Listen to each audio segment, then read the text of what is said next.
Good evening. Good evening. So my name's Elliot Kay and I am known as the coach with a hat. That is true. How I became the coach with a hat, I'll tell you another time because I've only got 10 minutes. So I want to give you massive value. Is that okay if I give you massive value? Yay. Excellent. So there it was, 2010, moving into 2011. We've just had New Year's Eve. Fantastic. I thought I had made it. I thought I had rocked it. I'd had my best month with my coaching. I had clients. I had cash flow. I had the best bank account I'd ever seen. So I did what most people did, and I got on a plane to Australia. Whee! Got there, all the way, landed in Sydney, took a breath in. I've arrived. I thought, here is success. Here is success. I've arrived.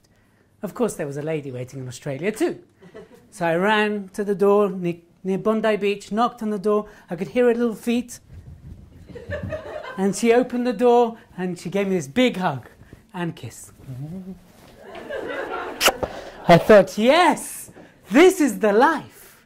We had a great New Year's Eve. We wandered off. We looked at Sydney Bridge as the fireworks went off. It was absolutely brilliant. I was so happy. But something in my gut was telling me something is wrong. Nod your head if you can, you know that kind of feeling. Something's not right. At midnight, I put my arm round her. What's up, baby? She stepped forward. I was like, huh? What's going on? Anyway, you know, I parked that as we do. We went home, we held hands. It was great. I went to sleep. I woke up. And there it was. Elliot, we need to talk. Nod your head if you recognise those lines. Not Elliot, we need to talk. Put your own name. Elliot, we need to... I'm like, cool, what do you want to talk about? We've got so much we can talk about. I mean, I'm here, I'm in Australia, we have our whole lives together. It's going to be brilliant, it's going to be amazing, isn't it? Well, Elliot, you know Bob the billionaire that I've been telling you about? Yes. Well... here's the thing, he's offered me a job and I really can't do this and that. So one needs to go and it's you. I'm like, what? I've just flown across the world for us? Yeah, I know, but he can really, he gives me more of what I need as a woman than you can as a man right now. Okay. So my knees kind of went a bit jelly. Been dumped for a billionaire. Great. Nice start to... It's okay to laugh, by the way. It's a great start to 2011. Can anything else go wrong? Be careful what you wish for. Ring, ring! Hi! So while I was out there, I was subcontracting, I was coaching, and, you know, so it all appeared good. Ring, hi, Elliot. Yes, how's it going? Yeah. What do you mean you're not paying me? What do you mean you're not paying me? Yeah, well, F you too. I'm like, what is going on? First that, and now this? Surely that's it. Oh, yes. Then I get an email.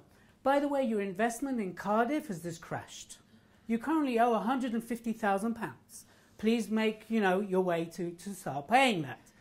So I was like, I need to get the freak out of here. So I pushed through the doors and I walked up the cliff. By this point, we're near Coogee Beach. And I just walk up this cliff. I walk up and there's this little fence and I step over the fence. And I'm like, why me? Why? I'm a good person. I help people. I'm a coach. I help people sort their lives out. Why are you picking up mine?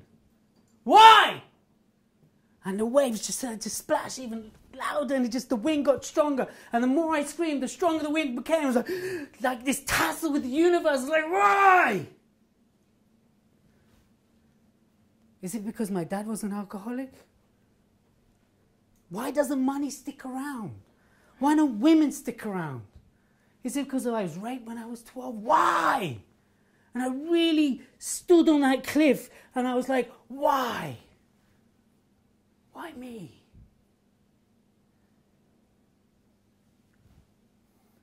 I started to walk off and I heard this voice. What about your promise? What promise? What about your promise, Elliot? What frickin' promise? What about the promise to be a living example of your work? And what about your promise to bring every single person peace? Look at you. I was like, am I going crazy? There's voices going on in my head. But what about your promise? I'm like, what freaking promise? Look at me, I'm in pieces. And I stood there, and it was like there was a judgment tunnel of all these people and all these voices telling me, I told you so, and all this was going on in my head, but the voice of the promise was standing clearer. What about your promise? Are you ready to be a living example of your work, or are you going to crumble?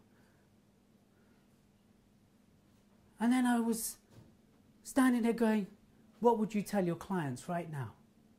If someone was telling you what you're going through, what would you tell them? And it was that day on that cliff that I reconnected with that promise to bring people peace, but through dealing with conflict. And there's two types of conflict, and this is what we were talking about before, is judgment is the enemy of success in whatever path you choose. Whenever you work with someone, wherever you go, wherever I see anxiety, stress, depression, I see judgment. But here's the thing. It's not the judgment. It's the judgment on the judgment that we judge, that we're continuously judging ourselves in that spiral that blocks us. And that day I made a firm commitment to deal with all that tunnel I was going through, all that judgment I was putting through myself through. Even though I dealt with the rape, I dealt with my father's alcoholism, I still had a hell of a lot of judgment placed. Money didn't stick around because I saw it as separate than me versus the flow, versus energy. So I worked on all that. I worked on my internal judgment. And I can tell you today, 2015, I have an incredible fiance. My business is thriving, it's doing very well, and I'm doing this work, working internationally with people through the tools, through experiential tools that I'm doing. But I'm doing this because of this reason, which I'm just going to quickly tell you another story, which to me epitomizes why I do what I do. So that was the internal judgment I talk about. But then there's the external judgment. And here's what happens in external judgment. It takes over us. So my fiance, Emily, she worked in Rwanda for 6 months. Last year, 2014. So I went to visit her. She's like, come to Africa. It's amazing. So like, okay, cool. I didn't know what to expect. And I knew the history. I, did my research. I did a lot of, is it okay to talk about it? Is it not okay to talk about it? Is everyone aware of the history before, of genocide and all that went on 20 years ago? Well, 21 years ago. Anyway, so I arrived there. I went to the Genocide Museum. I wasn't very touched by the museum. It's very intellectual, it's very academic. And she took me, she thought I'll be there for the day. I was out within an hour. She goes, well, I was like, okay, I'm done, it's done. Now, what I didn't tell you is I grew up in a war-conflicted country between 6 to 16. It's a very controversial country. It's a country's in the news all the time. It's Israel, yes, so, that was part of my conflict. And, I grew up with wars flying over and bombs and everything. I'm not going to talk sides because I don't believe in sides. I believe in the greatness of humanity, whatever you are, whoever you are, and that's why I do what I do. And so I went there, and we went to stay on a tea plantation, which is incredible, which is a whole story in itself. And on the way back, there was this big memorial thing. I was like, what's that? And we had some locals in the car say, oh, that's the memorial to the genocide. I said, can I see it? And he was like, well, I don't know. Let's stop and ask. You have to ask permission. So you stop. It's a respect thing. They call the gatekeeper. The gatekeeper, all I could hear was, I can't speak Kinyarwanda, but I could hear Mzungu. If anyone's been to Africa or West Africa, it means lost white person, basically. Wondering why. So Mzungu. So eventually goes, he can't speak English, he waves us in. So anyway, we walk up this path, and you walk through like a never again, and it's zigzagged. And it's like in zigzag, and you walk through one, and the first thing this gatekeeper does is he takes us to this hut, and it's just like silver. I'm like, what is this? This is a memorial, it's not, I had a museum in my mind. So he opens the doors, and he walks you in, and you're in the middle, and he opens the windows. And I was just like, frozen. So on one side, there's skulls, hundreds. And on the other side, there's bones, legs. And I was just like, wow. Now, I thought I'd seen it growing up in a war-conflicted country, but seeing that really took me back. Emily ran out, and I'm like, okay, cool. And I thought we were done. So he starts walking us, and then you start walking up this zigzag. And this goes with everything we're talking about, spreading the love, sharing the love, living to your passion, living to the greatest you, because when you're in the greatest you and you're spreading the love, there's no room for judgment and hate. That comes from the lack. Now, it doesn't mean it doesn't exist, because meaning is greater than happiness. And when your life has meaning, happiness will come and go, but meaning will always lead the way. So he's taking us through this zigzag, and you go through one building, nothing's there. I'm like, okay, cool. We go through the next building, and then you're walking. This is what got me. I mean, the skulls was enough.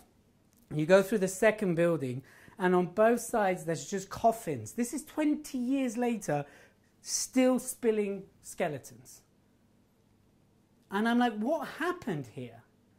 So the local guy translates, and he says to me, well, the three buildings represent the 9 districts that came together to protect themselves, and they stood on top of this hill, and they threw stones and whatever they could at the Hutus. I mean, again, it's not the tribal thing I want to go down, but they ran out, and then the army didn't arrive, and they had 2 choices, to go to their death or jump to their death.